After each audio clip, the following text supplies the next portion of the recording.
Kemudian juga teman-teman sekalian, kita akan masuk kepada poin yang mungkin kalau saya bisa bahasakan inti daripada bahasan kita, yaitu tentang masalah kiat-kiat mempertahankan dan memperbanyak rezeki. Insya Allah saya akan sebutkan tidak kurang dari 19 poin, tapi kita coba ringkaskan ya. Karena ini setiap poin pun cukup panjang bahasannya, tapi saya akan coba memberikan, mudah-mudahan teman-teman sudah bisa menyiapkan pena dan kertas yang untuk menulis, kalaupun menulis ya, insya Allah itu akan banyak manfaatnya. Kiat yang paling pertama teman-teman sekalian yang harus kita fahami adalah syukur. Syukur ya. Mensyukuri nikmat yang Allah berikan. Tidak akan pernah bertambah sebuah nikmat tanpa syukur. Ya.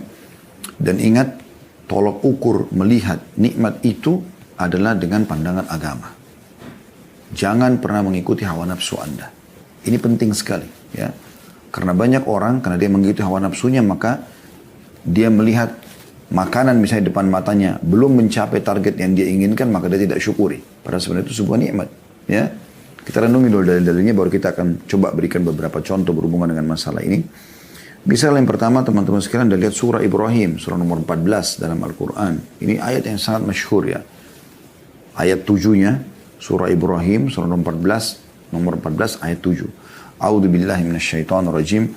Wa idh ta'adzana rabbukum la in syakartum la azidannakum wa la in kafartum inna azabi lasyadid.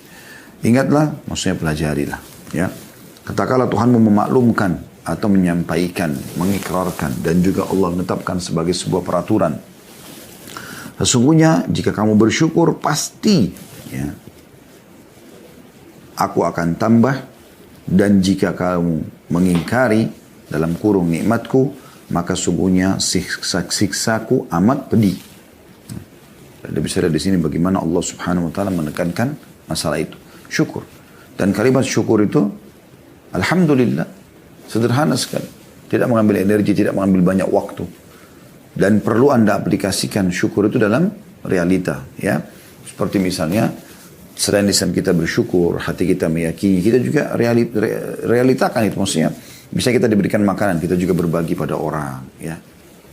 Kita coba berbagi, itu sebagai tambah penyempurnaan terhadap syukur tersebut. Makin Anda berbagi dengan orang lain, maka makin terbuka pintu-pintu rezeki itu. Itu bentuk aplikasi syukur. Ya. Karena banyak orang selalu cuma mau menerima, cuma mau ditraktir, ya. Cuma mau diberi, tapi tidak pernah mau memberi. Nah ini berbeda, tidak memahami makna syukur yang sebenarnya. Juga Anda bisa lihat Allah SWT sebutkan dalam surah Al-Ankabut, surah nomor 29 ayat 17. Ya. Surah nomor 29 ayat 17. Silakan Anda buka. Allah berfirman, A'udzubillahi minasyaitonir rajim. Innama ta'buduna min dunillahi awthana wa takhluquna ifka.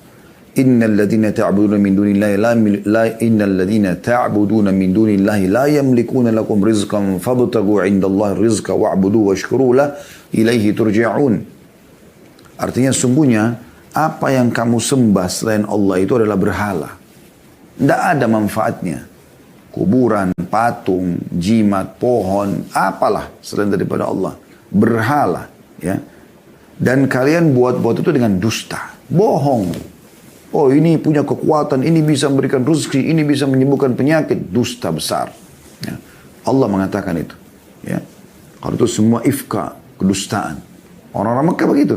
Mereka bawa patung, yang uniknya mereka yang datangkan batu itu, mereka yang pahat, mereka yang ukir, mereka yang bentuk matanya, hidungnya, mulutnya, mereka yang warnain, mereka yang kasih nama, lalu mereka panggil Tuhan.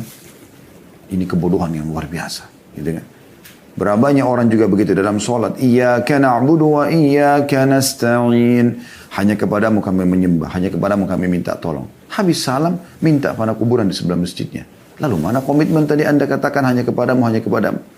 Imam Nawawi rahimahullah mengatakan, aku heran melihat orang-orang yang meminta-minta pada kuburan, padahal sebenarnya dalam kuburan itu orang seperti dia yang sudah jadi tulang belulang. Kalau kita yakin kuburan orang soleh itu bisa memberikan manfaat kepada kita, kenapa kita tidak yakin kepada pencipta dia, pencipta tanah dan batu nisan itu adalah Allah yang lebih mampu.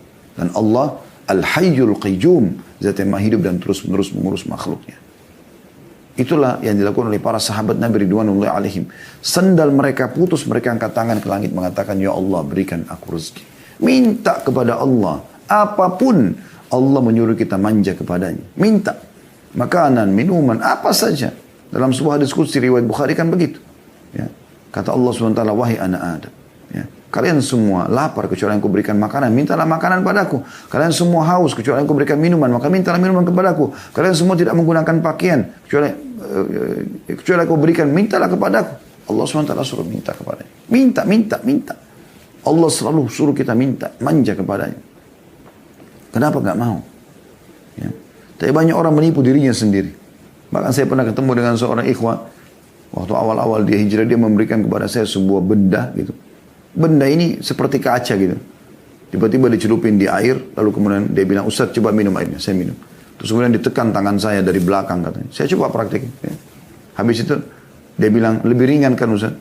Saya bilang, akhi, ini kebohongan. Pastikan antum ini membeli barang ini dari orang-orang yang tidak benar. Dari dukun dan seterusnya. Mereka menjual ini. Dia bilang, ya Ustaz saya beli ini 5 juta. Ya, ini kebohongan. Dibohongi, menipu orang. Allah tidak pernah seperti itu. Allah menyuruh kita memohon kepadanya. Allah menyuruh kita berbagi sama orang lain, lalu Allah berikan kepada kita, iya. Itu iya. Tapi pergi ke dukun-dukun ini semua ifka, kedustaan, kebohongan ini. Dan Allah mengatakan, saya ulangi, sungguhnya apa yang kamu sembah selain Allah itu adalah berhala.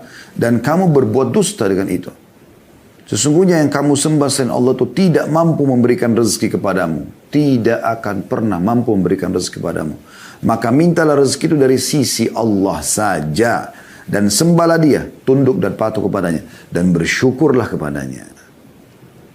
Ya, ini saksi bahasan kita. Ya, hanya kepadanya lah kamu akan dikembalikan. Ini penting teman-teman sekalian. Ya. Kemudian juga bagaimana Allah sebutkan dalam surah Saba, surah nomor 34 dalam Al-Quran tentang negeri Saba. Ya. Itu di ayat 15-nya. Di ayat 15 Allah Subhanahu wa taala berfirman, "Laqad kana li saba'in fi maskanihim ayah jannatani 'an yaminin wa shimal." Kulu min rizki rabbikum washkuru lah baldatun tayyibatun wa rabbun ghafur. Sesungguhnya pada kaum Saba, orang-orang yang tinggal di negeri Yaman di zaman dulu, ada tanda-tanda kekuasaan Tuhan di tempat kediaman mereka, yaitu 2 buah kebun di sebelah kanan dan sebelah kiri mereka.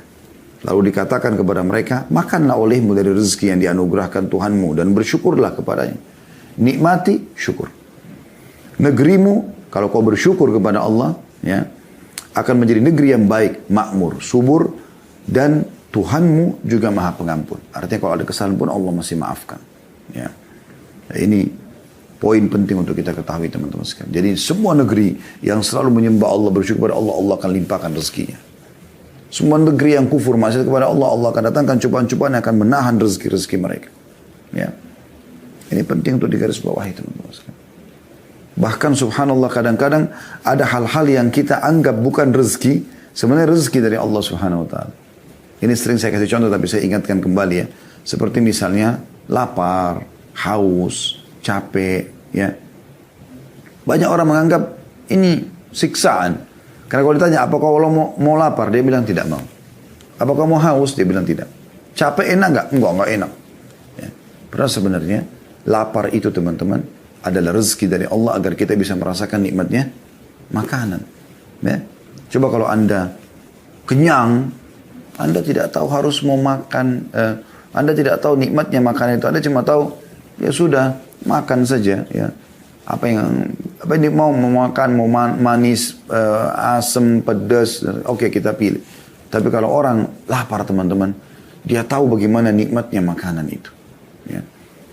Begitu juga dengan orang haus, dia tahu nikmatnya dahaga itu, dia tahu nikmatnya minum. Begitu juga dengan capek. Anda kalau dari pagi sampai malam tidur terus, kemudian malam disuruh tidur lagi, mungkin Anda tidak bisa tidur. Tapi kalau dari pagi sampai malam Anda bekerja, Anda capek sekali. Dan malam Anda istirahat walaupun cuma 2-3 jam, nikmatnya luar biasa. Harusnya mulai sekarang, kalau kita lapar, haus, capek, Jangan lagi mengatakan, aduh lapar, aduh haus, aduh capek. Alhamdulillah lapar, alhamdulillah haus, alhamdulillah capek. Karena semua itu jembatan untuk merasakan nikmatnya atau merasakan besarnya nikmat Allah Subhanahu wa taala. Ya. Ini termasuk ya yang perlu diperhatikan. Yaitu masalah kita bersyukur kepada Allah Subhanahu wa taala. Ya. Selanjutnya teman-teman sekalian, yang kedua yang harus kita perhatikan, ya, kiat untuk mempertahankan dan menambah rezeki yaitu bersedekah. Nah, ini sebenarnya bentuk aplikasi dari syukur itu, dari ucapan syukur ya. Tapi kita bersedekah, keluarkan harta. Biasakan bersedekah. Cintai sedekah ini sebagaimana juga Anda suka dan cinta kalau Anda diberi kepada orang. Jadi suka memberi sebagaimana juga kita suka diberi, ya.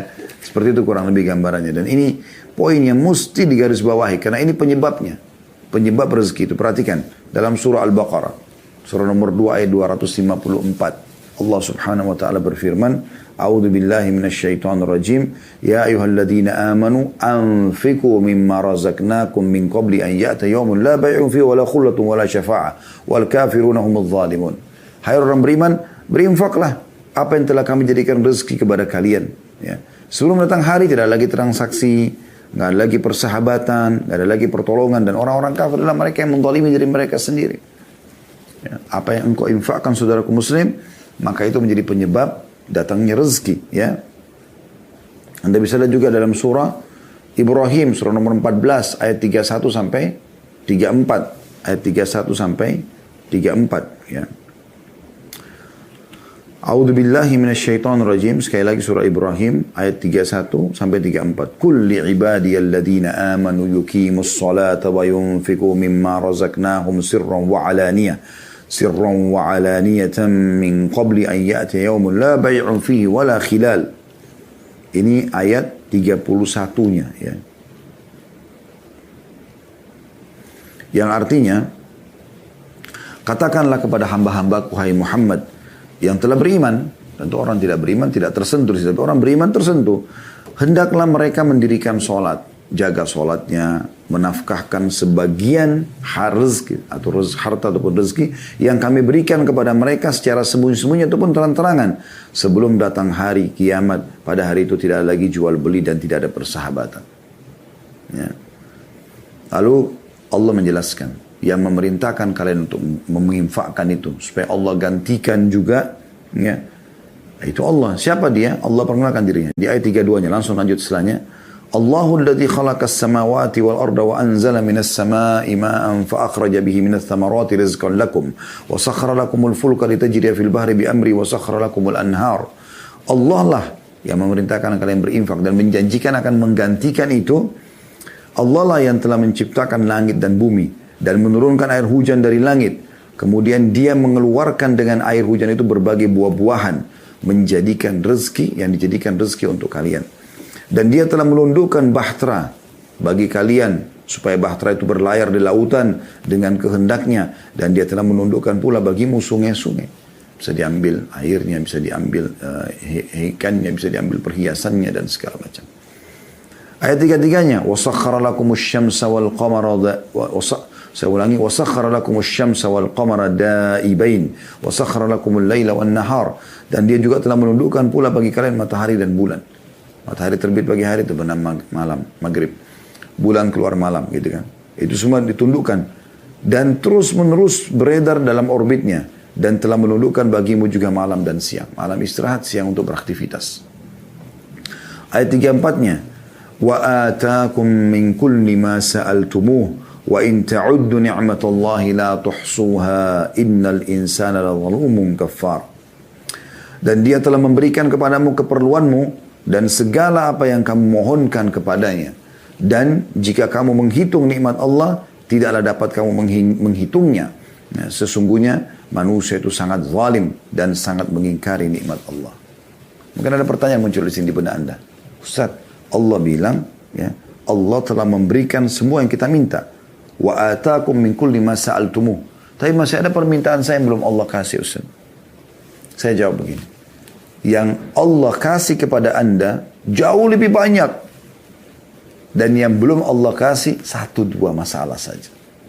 Buktinya, bukan karena tiap hari lapar. Apa yang Anda katakan teman-teman sekalian? Lapar.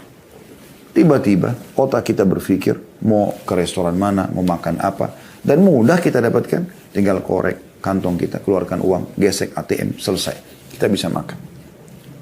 Dan tiap hari itu, tiap hari. Anda sekarang umurnya berapa tahun? 30, 40, 50, 60 tahun? Hah? Tiap hari Anda makan. Kalau tidak, kalau Anda tidak makan, mungkin Anda sekarang sudah tidak hidup. Bukankah tiap hari kita haus? Kita cuma mengatakan haus. Tiba-tiba terpikir di benak kita, minum nih. Minum es teh manis kah, es jeruk, minum apalah, hangat, dingin. Ya, terserah kita.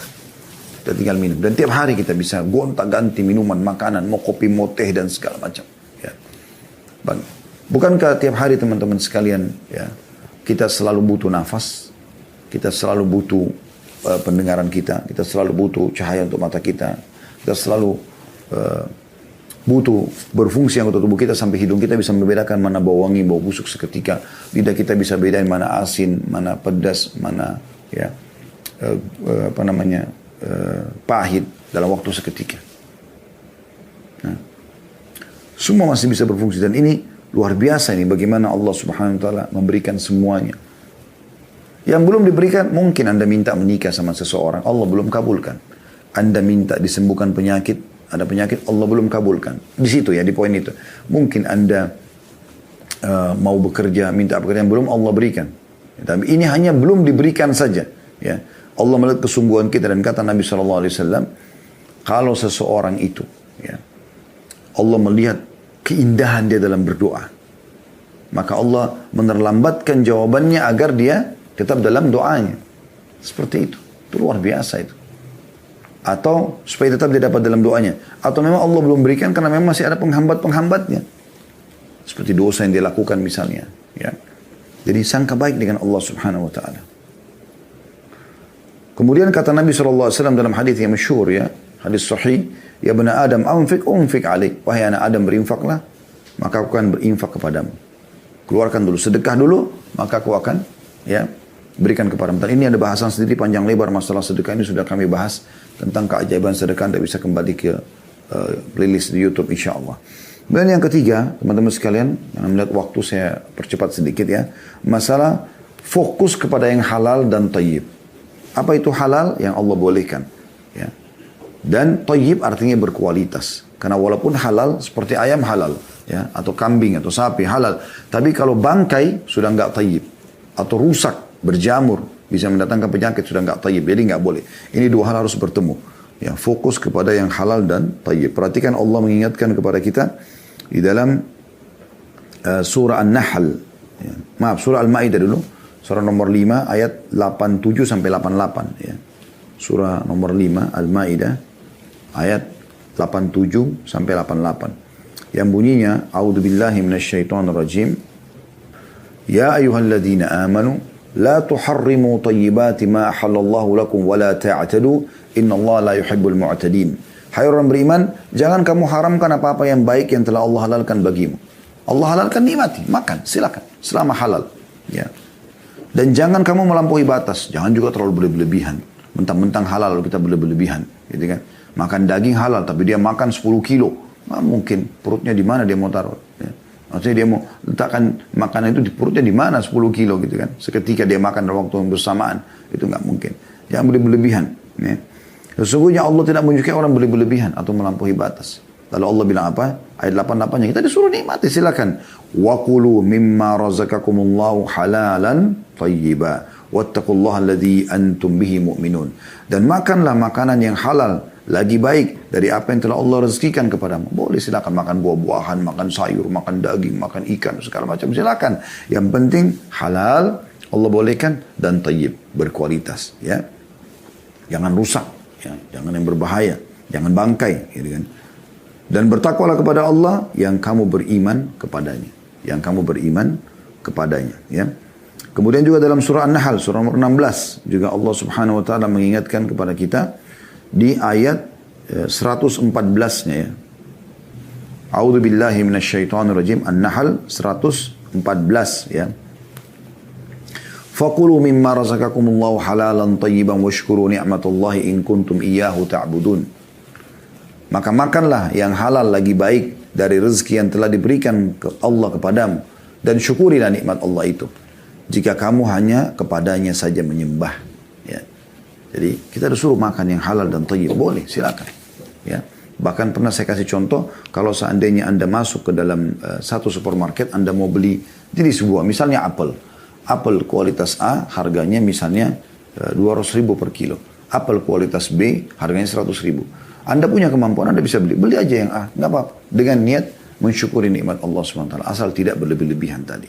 Bahkan Anda bisa mendapatkan pahala kalau Anda mau menikmati itu. Karena Nabi SAW mengatakan dalam sebuah hadis yang dihasankan oleh para ulama, Inna Allaha yuhibbu an yara athara ni'ami ala abdi. Ya. Sesungguhnya Allah suka melihat bekas nikmatnya pada hambanya, gitu kan. Jadi Allah suka melihat kalau kita pakai baju yang bagus, makan yang enak, penampilan yang rapi. Allah suka lihat itu, tapi tidak berlebihan, dan sumbernya adalah halal dan tayyib. Yang keempat, teman-teman sekalian, memperbanyak istighfar dan taubat kepada Allah Subhanahu wa taala. Ini juga sudah kami pernah jelaskan materi khusus ya 1 jam lebih itu tentang masalah keajaiban istighfar. Ini luar biasa gitu.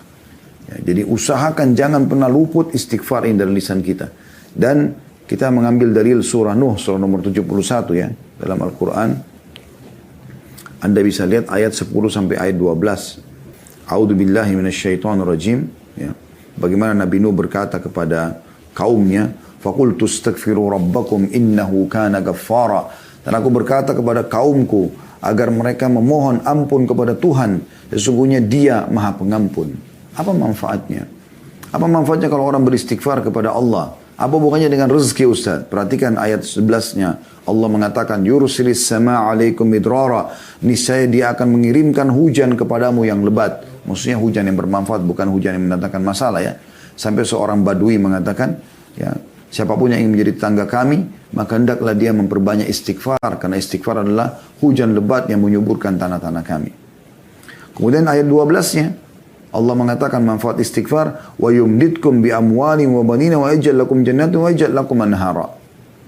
Dan akan memperbanyak dengan istighfar itu harta juga keturunan ya, atau anak-anak, dan mengadakan untukmu kebun-kebun, juga mengadakan pula di dalamnya untukmu sungai-sungai. Ya. Lalu Allah ingatkan, kalau kita tambahkan ayatnya, saya tambahkan 13 ya. Dan beberapa ayat setelahnya ini perhatikan baik-baik. Allah mengatakan, malakum la tarjuna lillahi waqara. Mengapa kamu tidak percayakan kebesaran Allah? Apa yang menghalangimu untuk minta hanya kepada Allah? Waqad khalaqakum atwara. Sementara Dia telah menciptakanmu dengan beberapa fase, tingkatan. Dari sperma ketemu sama sel telur, gumpalan darah, gumpalan daging, dan seterusnya sampai jadi manusia. Ya. Lalu Allah mengatakan di ayat 15-nya, alam tara kaifa khalaqallahu sab'a samawatin tibaqa. Tidakkah kalian lihat bagaimana Allah menciptakan 7 lapis langit bertingkat-tingkat? Kenapa masih ragu? Ayat 16-nya, wa ja'ala al-qamara fihinna nuran wa ja'ala asy-syamsa siraja wa ja'ala asy-syamsa siraja. Dan Allah menciptakan padanya bulan sebagai cahaya dan menjadikan matahari sebagai pelita. Wallahu ambatakum minal ardi nabata. Dan Allah menumbuhkan kamu dari tanah dengan sebaik-baiknya. Thumma yu'idukum fiha wa yukhrijukum ikhraja. Dan kemudian Dia mengembalikan kamu ke dalam tanah, mati, dan mengeluarkan kamu daripadanya pada hari kiamat dengan sebenar-benarnya. Wallahu ja'ala lakumul arda bisata. Dan Allah yang telah menjadikan untukmu bumi hamparan. Wa litasluku fiha subulan fijaja. Agar kamu menjalani jalan-jalan luas di bumi itu. Ya. Jadi ini semua manfaat istighfar yang luar biasa. Dan ini bahasanya panjang ya, tapi perbanyak istighfar, teman-teman sekalian. Ini sudah pernah kami jelaskan, masalah ini panjang lebar sekali. Bagaimana Hasan Basri rahimahullah didatangi oleh 3 orang. Yang satu sudah lama nggak punya anak. Ya.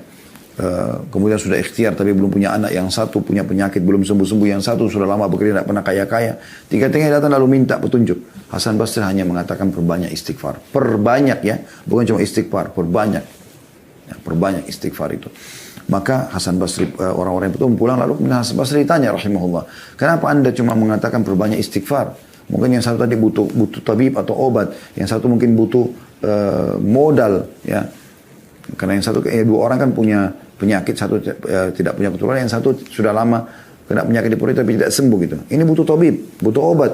Yang satu mungkin yang tadi mau jadi orang kaya butuh modal atau butuh dipandu kepada satu program ya kerja gitu kan. Maka dia mengatakan, bukankah Allah berfirman lalu dia membacakan surah Nuh ayat 10 sampai 12 tadi. Ya, dan Nuh berkata kepada kaum, istighfarlah kalian kepada Tuhan kalian, maka dia akan menurunkan hujan yang lebat dari langit dan memperbanyak untuk kalian harta dan juga keturunan, gitu kan. Sebagaimana sudah dijelaskan tadi. Kemudian yang kelima teman-teman, bertakwa kepada Allah SWT. Artinya patuh kepada Allah dalam setiap keadaan. Dan ini Anda bisa lihat dalam surah At-Talaq ya, surah nomor 65 dalam Al-Quran. Ini banyak sekali manfaat orang bertakwa, dan ini sudah kami jelaskan panjang lebar di di masalah bekal dunia akhirat. Anda bisa kembali kepada playlist YouTube kami, Anda bisa klik cari judulnya bekal dunia akhirat. Kami bahas panjang lebar tentang masalah takwa di situ, definisinya dan semua dalil-dalil berhubungan dengan masalah. Tapi Anda bisa lihat bagaimana masalah takwa ini Allah jelaskan dalam surah At-Talaq ya. Di ayat 2-nya surah nomor 65, a'udzubillahi minasyaitonir, ayat yang masyhur ya, wa may yattaqillaha yaj'al lahu makhraja. Siapa yang bertakwa kepada Allah, Allah akan berikan kepadanya makhraja, jalan keluar dari semua permasalahannya. Ya. Kemudian ayat 3-nya, wa yarzuqu min haitsu la yahtasib, dan akan diberikan rezeki dari tempat tidak disangka-sangka. Ya. Jadi ini jelas Allah memberikan rezeki. Ini saksi bahasan kita di sini. Ya. Jadi orang yang bertakwa kepada Allah. Dan takwa itu artinya patuh. Itu ringkasnya. Bagaimana apa yang Allah perintahkan Anda kerjakan wajib ataupun sunnah. Apa yang Allah larang Anda jauhi haram ataupun makruh. Ya. Yang halal Anda nikmati, yang haram Anda tinggalkan. Ya, saya ringkaskan. Kemudian yang keenam, tawakal kepada Allah SWT. Dan makna tawakal adalah menyerahkan ya, hasil setelah berusaha. Itu tawakal. Dan bedanya dengan tawakul. Tawakul artinya menyerahkan sebelum berusaha. Ya. Pernah ada sahabat begitu datang ke masjid Nabi SAW mau hadir pengajian. Kemudian dia bimbang, ikat nggak sih unta ini? Udahlah nggak usah ikat, tawakkaltu 'ala Allah. Saya bertawakal kepada Allah. Begitu dia masuk masjid, untanya lari. Akhirnya dia bingung. Dia kejar unta tersebut. Dan unta ini cepat sekali lari dan susah untuk dikejar gitu. Intinya dia tidak dapat untanya. Dia pulang ke masjid, pengajian sudah selesai. Nabi SAW tanya, kenapa kamu? Dia bilang, ya Rasulullah, begini ceritanya. Apa kata Nabi SAW? Iqilha wa tawakkal 'ala Allah. Ikat dulu untamu baru kau tawakal. Masa nggak dikunci mobil sama motor sudah tawakal? Jadi curi. Ya, itu tawakal namanya. Dan Allah menyebutkan masih dalam surah yang sama dalilnya, ya, dalam surah At-Talaq surah nomor 5 ayat 3-nya. Ya, setelah Allah mengatakan wa yarzuqu min haitsu la yahtasib, kembali kepada ayat tadi, Allah memberikan rezeki dari tempat tidak disangka-sangka bagi orang yang bertakwa. Lalu Allah bilang, "Wa may yatawakkal 'ala Allah fa huwa hasbuh." Siapa yang bertawakal kepada Allah, maka Allah jadi pencukup baginya. Dan dalam hadis riwayat Ahmad yang sahih, yang masyhur, kalau kalian bertawakal sebenar-benar tawakul, ya, sebenarnya tawakal kepada Allah, maka Allah akan memberikan kepada kalian rezeki sebagaimana Allah berikan rezeki burung yang keluar di pagi hari, kemudian dia pulang sore hari dalam kondisi perutnya penuh. Dan Imam Ahmad mengatakan, sungguh bodoh kalau ada orang mengatakan, duduk aja nanti rezekinya akan datang, ya, saya akan bertambah dari jenis rezeki yang kedua yang sudah kita jelaskan ya. Sementara ya Allah mengatakan seperti burung yang keluar di pagi hari dan pulang sore hari dalam kondisi perutnya sudah kenyang. Kemudian teman-teman sekalian, kiat yang ke-7 ya, yaitu silaturahim ya. Jadi jangan lupa hak-hak kerabat teman-teman sekalian, hak-hak kerabat ya. Dan cukup banyak dalil berhubungan dengan masalah ini ya. Di antaranya kita langsung saja ke poinnya, yaitu hadis Nabi SAW. Hadis ini riwayat Bukhari dan Muslim ya. Man sarrahu an yubsata lahu fi rizqihi wa yunsa'u lahu fi athari falyassir rahimah. Barang siapa yang ingin dilapangkan rezekinya dan dipanjangkan umurnya, hendaklah dia menyambung silaturahim. Dilapangkan rezekinya. Ya, rahim ini orang-orang yang punya hubungan kekerabatan dengan kita. Makanya pernah ada sahabat dalam hadis Bukhari juga membawa sebuah kantong dirham. Dia mengatakan, ya Rasulullah, ini ada kantong dirham, saya ingin sedekah. Ada 2 orang target saya. Yang satu punya hubungan kerabat, yang satu tidak punya hubungan kerabat. Yang mana saya dahulukan? Kata Nabi SAW, kalau kau berikan kepada orang yang punya hubungan kerabat, denganmu kau akan mendapatkan 2 pahala sekaligus. 2 pahala sekaligus. Yaitu pahala sedekah dan pahala silaturahimnya. Ya. Kemudian juga di dalam hadis yang lain, ya, hadis ini diriwayatkan oleh Bukhari dalam Adab Mufrad. Man ittaqa rabbahu wa wasala rahimahu nusi'a fi ajalihi wa thara malahu wa ahabbahu ahluhu. Artinya, siapa yang bertakwa kepada Allah, ini kayak menggabungkan poin tadi ya, poin nomor 5, takwa kepada Allah. Dan menyambung silaturahim disambung dengan poin nomor 7 tadi ya, silaturahim kepada kerabatnya. Niscaya umurnya akan diperpanjang dan hartanya akan diperbanyak serta keluarganya akan mencintainya. Jadi ini jelas sekali bagaimana Allah Subhanahu wa taala melapangkan rezeki dengan silaturahim. Jangan teman-teman begitu Allah berikan Anda rezeki, justru Anda melupakan kerabat. Ada kerabat-kerabat yang miskin, apalagi di sini puncak daripada silaturahim adalah masalah orang tua, kedua orang tua. Ini penting. Ini panjang teman-teman, tapi saya ringkaskan. Kemudian yang ke-8, haji dan umroh. Haji dan umroh. Ya. Ini amal, usahakan sering dikerjakan. Walaupun sekarang masih tertutup, baru akan dibuka insya Allah. Dan semoga Allah kembalikan pulih seperti biasa. Karena Masya Allah jemaah umrah dan jemaah haji kita ini cukup banyak. Dan semangat, itu sangat bagus. Renungi hadis-hadis Nabi SAW ini. Ya. Di antaranya, kata Nabi SAW ya, tabi'u bainal haji wal umrah فإنهما ينفيان الفقر والذنوب كما ينفي الكير خبث الحديد والذهب والفضة وليس للحجة المبرور جزاء ثواب إلى الجنة. Artinya selalulah ya, ikut sertakan antara haji dan umrah. Setelah haji umrah lagi, umrah haji lagi. Begitu terus usahakan semampunya. Karena keduanya akan menghilangkan kemiskinan, berarti akan jadi kaya.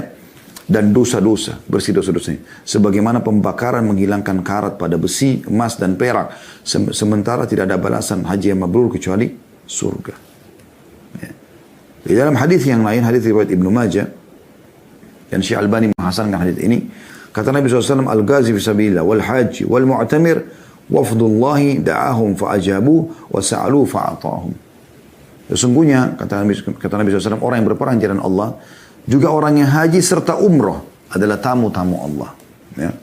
Allah memanggil mereka, maka mereka pun memenuhi panggilannya. Oleh karena itu, jika mereka meminta, pasti Allah akan berikan kepada mereka. Allah berikan kepada mereka. Jadi mereka minta apapun diberikan. Oleh karena itu, salah satu kunci ya, terpenuhi hajat-hajat kita teman-teman sekalian, yaitu bagaimana kita melakukan haji dan umrah. Baik teman-teman sekalian. Selanjutnya kita pindah poin nomor 9. Hijrah. Hijrah. Ya. Hijrah puncaknya adalah hijrah dari negara kafir yang kita tidak bisa ibadah ke negara Islam. Juga masuk dalam makna hijrah sebagian ulama mengatakan, dan ini sudah kita jelaskan di bedah buku kita, hijrah dari kemaksiatan kepada ketaatan. Walaupun alhamdulillah sudah selesai kemarin bukunya kita bedah ya. Tapi yang jelas buku itu berisikan banyak bab-bab tentang masalah hijrah. Nah ini sebagian ulama mengatakan hijrah juga pindah dari keadaan kemaksiatan, ya keterpurukan keimanan kepada ketaatan kepada Allah SWT. Jadi hijrah.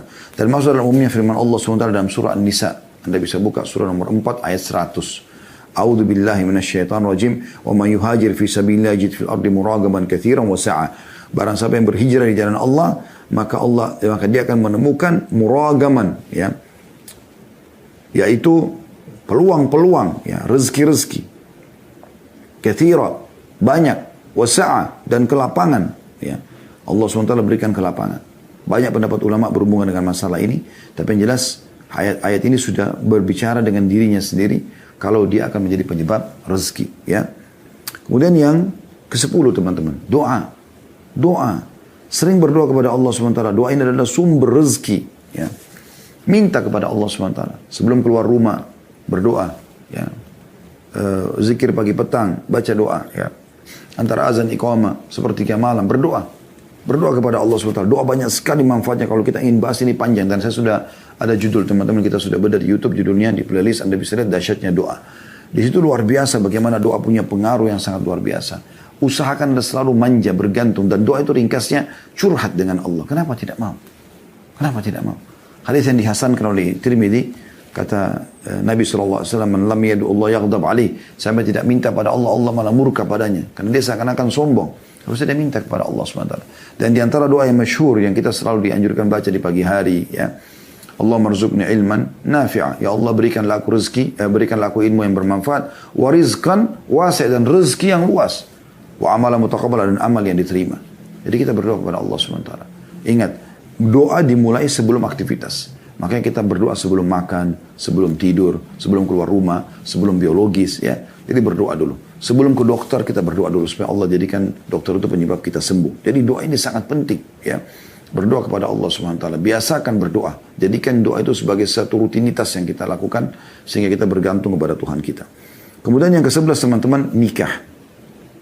Dan nikah ini termasuk pintu rezeki, ya, pintu rezeki. Anda bisa lihat firman Allah SWT dalam surah An-Nur, surah nomor 24 ayat 32, ya. Allah SWT berfirman, A'udzubillahi minasyaitonirrajim, wa ankihul ayama minkum was-salihina min ibadikum wa imaikum iyakunu fuqara yughnihimullah min fadli wallahu wasi'un alim. Jelas sekali ayatnya. Dan nikahkanlah orang-orang yang sendirian di antara kamu. Jangan biarkan ada bujang, duda, gadis, janda. Menikah. Mudahkan pernikahan itu. Dan orang-orang yang layak menikah dari hamba-hamba sahayamu, dari laki-laki dan perempuan. Jika mereka miskin, maka dengan pernikahan itu Allah akan memampukan mereka. Dengan karunia-Nya. Dan Allah maha luas pemberiannya, lagi maha mengetahui.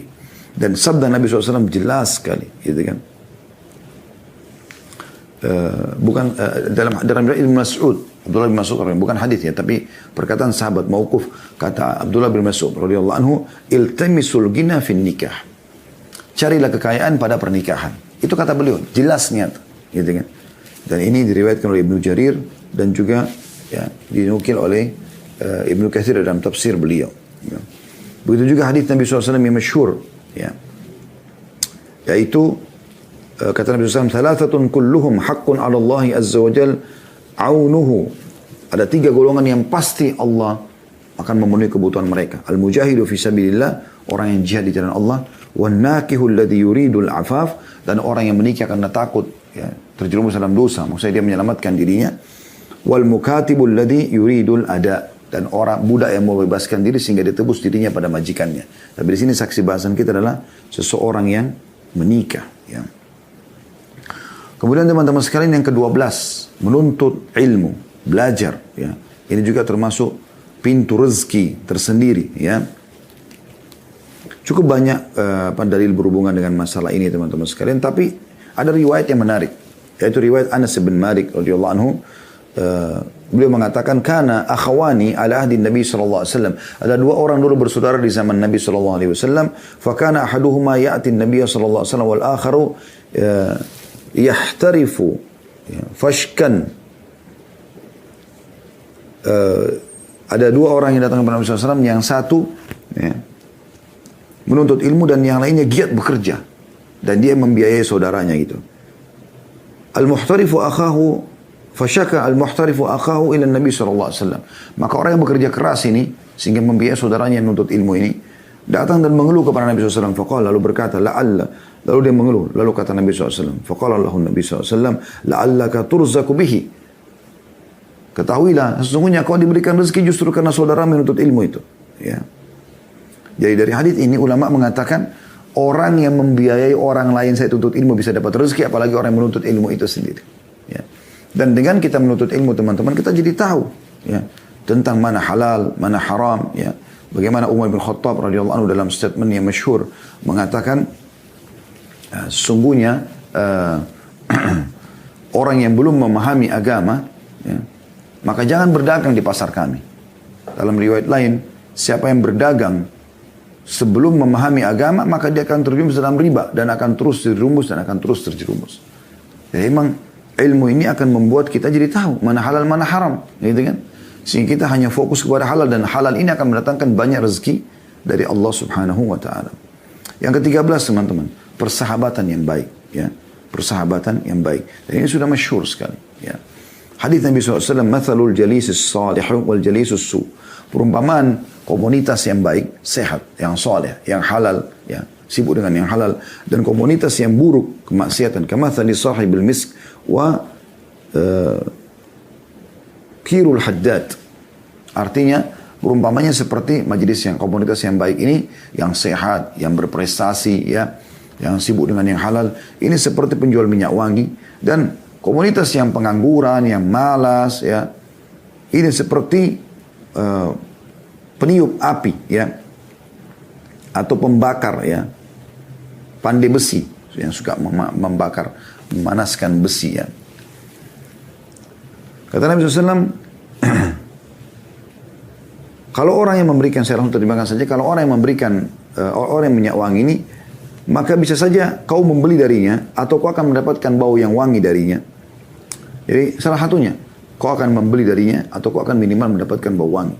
Dan Perumpamaan pandai besi bisa membakar badanmu atau bajumu, atau paling tidak kau akan mendapatkan bau yang busuk dari dia. Jadi kalau teman-teman berteman sama orang yang berprestasi, itu akan besar sekali pengaruhnya. Orang yang cerdas dan juara di sekolah, di kampus, Anda akan mirip sama dia. Orang yang berprestasi dalam bisnisnya, punya perusahaan, Anda juga akan seperti dengan dia. Orang yang hafal Quran, orang yang macam-macam, ya, kebaikan-kebaikan, Anda akan mirip dengan dia. Tapi kalau Anda bergaul dengan pengangguran, pemalas, Anda akan sama juga dengan dia. Perhatikan sabda Nabi SAW, Al-mar'u ala dini khalili, falyandur ahadukum ila man yukhalil. Seseorang akan sesuai dengan kebiasaan teman karibnya. Ya kan gitu. Oleh karena itu perhatikanlah baik-baik siapa yang jadikan sebagai teman karib. Hadis sahih diriwayatkan Abu Daud dan juga Tirmidzi. Ya, jadi harus hati-hati. Ini penting, komunitas yang sehat. Jadi kalau mau prestasi, cari teman-teman yang berprestasi. Pasti akan seperti itu. Dan kami sudah praktekin itu teman-teman sekalian. Di kampus dulu saya cari teman-teman yang prestasi, saya teman sama mereka. Nilai saya berdekat dengan mereka. Ya. Kalau berteman sama orang yang malas, tidak mau belajar, dan segala, akan sama dengan mereka. Begitu juga dengan pada saat kita tarik kepada hal-hal yang lainnya. Kemudian selanjutnya yang 14, keterampilan, punya keterampilan. Dan juga teman-teman sekalian, inovatif. Dan ini penting ya. Ini penting sekali. Jadi dalam sebuah hadis yang dihasankan oleh para ulama, kata Nabi SAW, Inna Allah yuhibbu min amalin, Inna Allah yuhibbu min abdin idha amila amalan an yutkinahu. Atau kama qala Nabi SAW. Artinya, sesungguhnya Allah sangat suka dari seorang hamba, kalau dia mengerjakan satu perbuatan, maka dia menguasainya. Ini penting. Ya. Dan ini teman-teman sekalian, harus kita kuasai keterampilan. Dan kata Umar bin Khattab, kuasailah keterampilan. Karena biasanya seseorang di antara kalian membutuhkannya satu waktu. Gitu kan? Dan Umar bin Khattab pernah melihat ada orang tampan, bersih. Kata dia, aku melihat seseorang tampan dan bersih. Pada saat aku tanya, apa pekerjaan yang dikatakan pengangguran, maka jatuh di mataku. Ya. Sudah pernah kita jelaskan juga di tema, kalau Anda mau dengarkan, bisa lihat di playlist YouTube. Katakan ya untuk sukses. Ya. Jadi bagaimana kita dianjurkan. Dan kita di sini teman-teman usahakan selalu punya tatwir, ya, inovatif. Kita berkreasi, kembangkan teman-teman selama itu boleh. Dan Allah SWT akan berkahi selama kita sudah berusaha. Ya. Ini juga poin tentunya. Kemudian poin yang ke-15 teman-teman sekalian, jauhi sifat pengemis. Ya. Berkeluh kesah. Ini penting. Ya. Dan kita harus bekerja teman-teman sekalian. Ya. Tidak boleh membiasakan minta-minta. Dalam sebuah riwayat Imam Ahmad, kata Nabi SAW, Man sa'ala min ghairi fakrin, faka'annama ya'kulul jamr. Siapa yang mengemis, minta-minta pada dirinya, padahal dia tidak fakir, maka seakan-akan dia memakan bara api. Ya. Juga dalam hadis yang lain, diriwayatkan oleh An-Nasai, Tirmidzi, Ahmad, ya. Dan kata Syekh Albani, hadis ini hadis sahih, kata Nabi SAW, Al-mas'alatu kada wa kada biha ar-rajul, wajahu illa an yas'ala ar-rajulu sultanan aw fi amrin la budda minhu. Meminta-minta adalah seperti seseorang mencakar wajahnya sendiri. Kecuali jika ia meminta-minta pada penguasa yang memang dia butuh untuk itu, darurat. Atau perkara yang benar-benar ia sangat membutuhkannya. Jadi tidak bisa sama sekali memohon-mohon, ya, mengemis-ngemis. Ya. Dan ini penting teman-teman sekalian untuk difahami. Ya. Bahkan kata Nabi SAW dalam sebuah hadis, tentu ini bahasanya cukup panjang. Ya. Tidak ada seseorang yang membuka pintu afaf, kemuliaan. Kalaupun dia mau sesuatu, maka dia tawarkan jasanya, dia bekerja. Kecuali Allah bukan pintu kekayaan. Dan tidak ada yang membuka pintu miskin, mengemis, kecuali Allah. Tidak ada yang membuka pintu pengemis, kecuali Allah bukakan pintu kemiskinan. Ya. Kemudian yang ke-16 teman-teman, tidak berputus asa. Ya. Ini salah satu sifat orang beriman. Ya. Mereka tidak berputus asa, ya, terhadap apa yang sudah Allah Subhanahu Wa Taala. Tidak boleh putus asa, karena Allah SWT melarang kita berputus asa. Dan cukup banyak ayat-ayat Al-Quran yang menjelaskan masalah itu. Seperti misalnya dalam surah Al-Hijr. Anda bisa lihat surah Al-Hijr ya. Itu di ayat 55 sampai 56. Ya. A'udzu billahi minasyaitonir rajim. Qalu basyarnaka bil haqqi fala takun minal qanitin. Qala man yaqnutu min rahmati rabbi illa dhallun. Mereka mengatakan, kami menyampaikan kabar gembira kepadamu dengan benar, maka janganlah engkau termasuk orang yang berputus asa. Ibrahim lalu berkata, tidak ada yang berputus asa dari rahmat Tuhannya kecuali orang-orang yang sesat. Kata Ibnu Abbas radhiyallahu anhuma, Rasulullah SAW bersabda, syirik kepada Allah pesimis terhadap karunia Allah dan putus asa dari rahmat Allah bagian daripada dosa besar. Waktu ditanya Nabi SAW tentang dosa besar apa? Maka kata Nabi SAW, syirik kepada Allah, menyekutukan Allah. Berputus asa dari pesimis terhadap karunia Allah dan berputus asa dari rahmat Allah adalah bagian daripada dosa besar. Jadi kita tidak boleh. Dan Anda bayangkan bagaimana Allah menyebutkan dalam surah Az-Zumar. Ini ayat yang luar biasa. Surah nomor 39 ayat 53 ya. A'udzu billahi minasyaitonir rajim. Qul ya ibadiyalladzina asrafu ala anfusihim la taqnatu min rahmatillahi innallaha yaghfiru dzunuba jami'a innahu huwal ghafurur rahim. Katakan hai Muhammad kepada hamba-hambaku yang telah melampaui batas. Sudah terlalu banyak dosanya, banyak pelanggarannya. Jangan putus asa dari rahmat Allah. Allah bisa membersihkan semua kesalahan itu. Dan sungguhnya Allah itu zat yang maha pengampun lagi maha penyayang. Ya. Jadi memang Allah subhanahu wa ta'ala memberikan peluang agar kita tidak putus asa. Jadi jangan gagal di satu upaya lalu kita putus asa. Tidak. Kita orang Islam adalah umat yang bergerak. Umat yang tidak putus asa. Kalau kita gagal di satu usaha kita akan berusaha yang lain. Kita gagal melamar di wanita ini kita akan pindah ke wanita yang lain. Kita ikhtiar terus sampai Allah SWT berikan kepada kita yang terbaik. Kemudian yang ke-17 ya, menjauhi semua yang haram. Dosa-dosa, usahakan jauhi semaksimal mungkin ya, terutama masalah pendapatan ya, pergaulan, maksimalkan, jauhi, karena dosa-dosa ini bisa jadi penghambat rezeki. Perhatikan hadits Ibnu Majah, kata Nabi SAW, wa innar rajula la yuhramu rizqa bidzambi yusibu. Sesungguhnya seseorang biasanya terharamkan dari rezeki justru karena dosa yang dia lakukan. Ini umumnya, ini bahasan panjang dan ada bahasan kami dulu tentang bahayanya harta haram ya. Ini sudah pernah kita bahas, insya Allah Anda bisa kembali ke tema itu. Tapi yang jelas tidak boleh ada yang haram, Anda hindari. Jangan usahakan, jangan justru seperti sebagian orang begitu jadi kaya raya justru berzina sana sini, justru mabuk-mabukan, justru narkotika. Ini ngawur ini. Harusnya harta itu digunakan untuk bersyukur kepada Allah Subhanahu wa taala dan menjauhi yang haram. Kemudian yang ke-18, menjauhi sifat malas ya. Menjauhi sifat malas. Ini juga termasuk Nabi SAW berlindung ya. Wa'udzubika minal kasal.